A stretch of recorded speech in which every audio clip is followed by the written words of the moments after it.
Hello, everybody. This is Robert. This is a later version of Mental Health Monday. Happy Memorial Day. Hope you all had a wonderful, nice Monday off.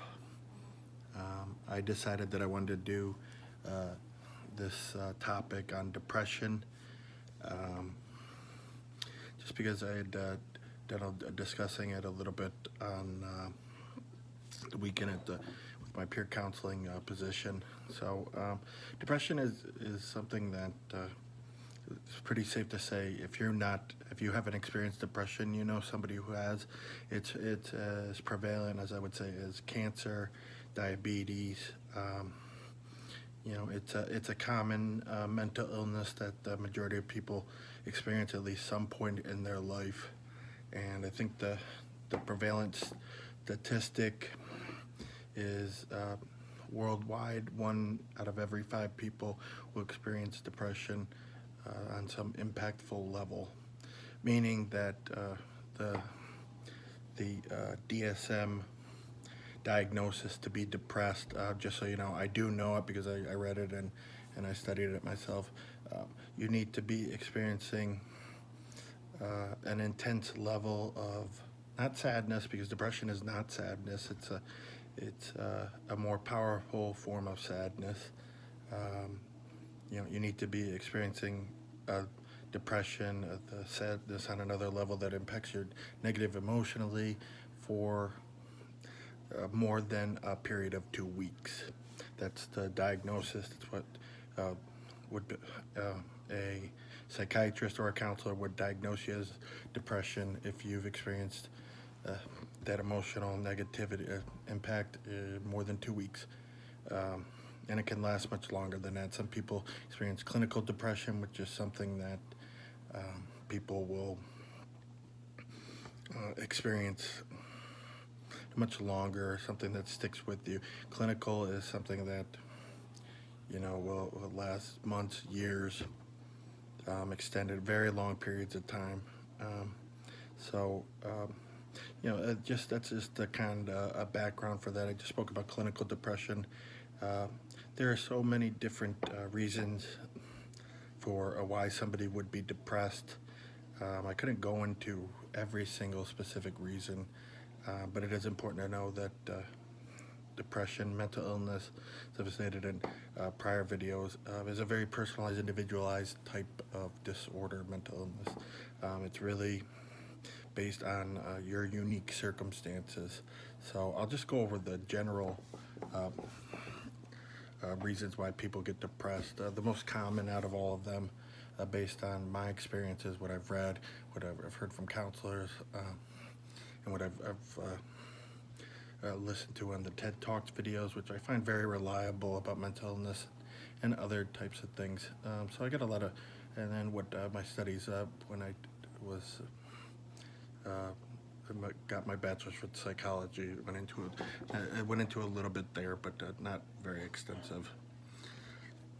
So depression generally can be triggered due to either some type of um, loss of a loved one through death, loss of a relationship, a breakup, loss of a pet.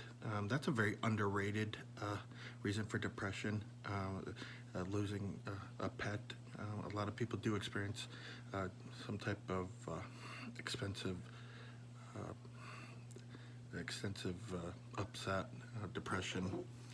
You know, um, can be triggered due to another one that's pretty common is seasonal affective disorder. So the weather sometimes has an impact on your mood negatively. Um, Depression and anxiety go hand in hand, so you may be experiencing anxiety out of control, and then that could cause you to be depression too, or cause you to experience depression.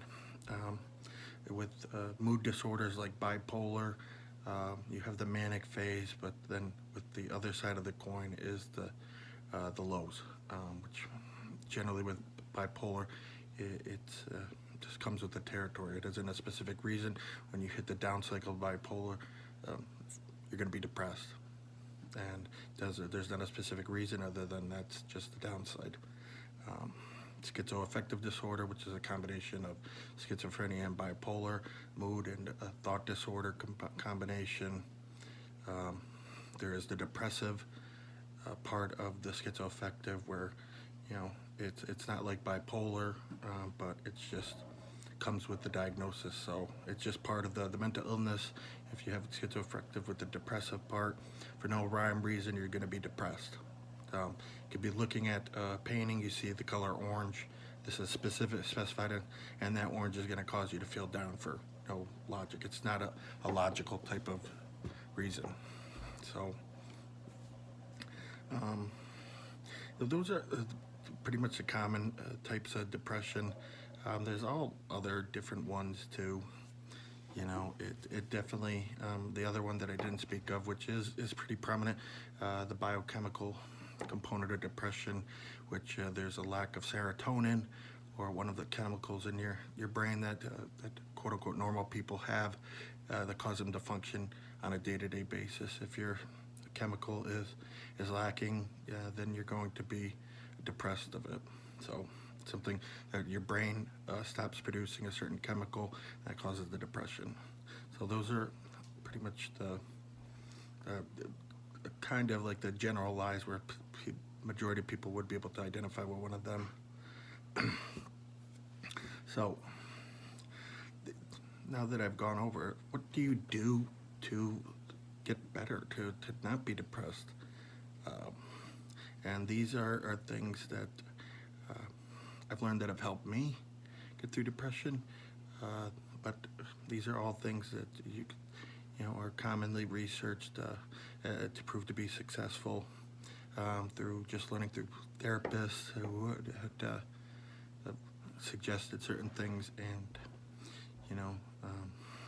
TED Talks, research. You could do, you could definitely Google these things, and they definitely are pretty common and prevalent and successful. So medication is the first kind of peg in the hole. There's different medications to treat for depression. It's something that can definitely be effective. It's one part, but the reality with medications, with psych meds, it's gonna really help about 20% of the picture. But it's an important and big 20% that you want to have in place, because it makes everything else easier. But it's not as cut and dry as taking a pill and you're happy. There's no such thing as that. And if you're expecting that from a medication, that's going to make your depression worse. It's not a realistic type thing. The trial period for medication to get a depression medication in place is frustrating, because your biochemical nature is very unique, and what's going to work for you is not going to work for somebody else. So I'm going to speak on things that are more reliable to help you through depression based on my personal experiences and research that I've done. So if you challenge that, you can definitely look into it. But the one thing with depression, the majority of people will experience, is a lot of negative self-talk, negative thoughts, negative thinking. That's pretty common with depression. Depression impacts how you talk to yourself and your thinking, very negative. So going into therapy with a professional and challenging that to change that, it takes a lot of work, but it's very important, very effective. You change your thinking, you're gonna reduce your depression greatly, because thoughts and emotions go hand in hand. And when you're calling yourself an idiot, an ass, something negative and hurtful, and you're doing that like 150, 200,000, sometimes millions of times a day, you have no chance of being happy or feeling good about yourself. And it's something that you have to take control of. It's part of the illness, so it's not necessarily you doing it, it's the depression. But going into therapy with a therapist that you trust, and doing cognitive behavioral therapy, to challenge those thoughts, which is very possible. It's not impossible. It's but it takes work. It's not something that is going to happen overnight. You really have to retrain your mind, make a commitment to being positive and finding real positives. So cognitive behavioral therapy is a very effective way to challenge and beat depression.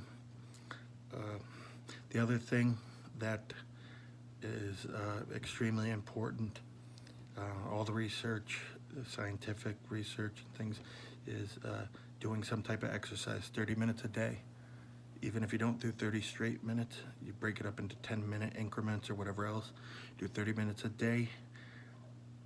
Doesn't have to be intense exercise. If you get to that point and that's what you feel comfortable doing, it absolutely will help you. But depression, for me, where it hits me the hardest is I get very sedentary and active, and that just makes the emotional weight, things just go down worse. So being inactive is not helpful. Moving your body around, getting tired, exercising. Again, you have to be careful with depression because there's a perfectionistic type of element. So start small. Your depression will tell you what's a big deal. With small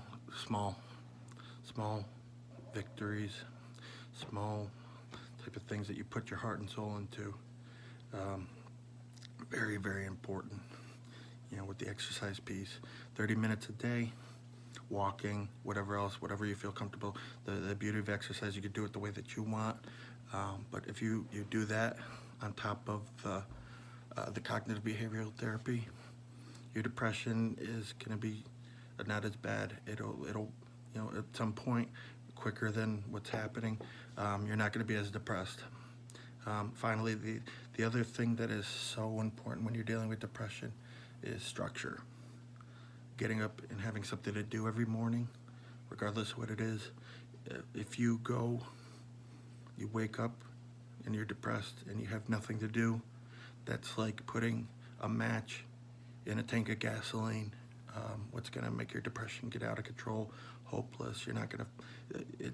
Structure is so important, and with the cognitive behavioral therapy, the exercise consistently, and the structure, when you do get the medication in place, you're going to have a long-term life without depression impacting it. You need to get those other things in place while the medication, you find the medication that works for you. They are out there, but it takes a long time, and it's something that you have to deal with the trial period of. So those are things with the exercise, the cognitive behavioral therapy, and the structure.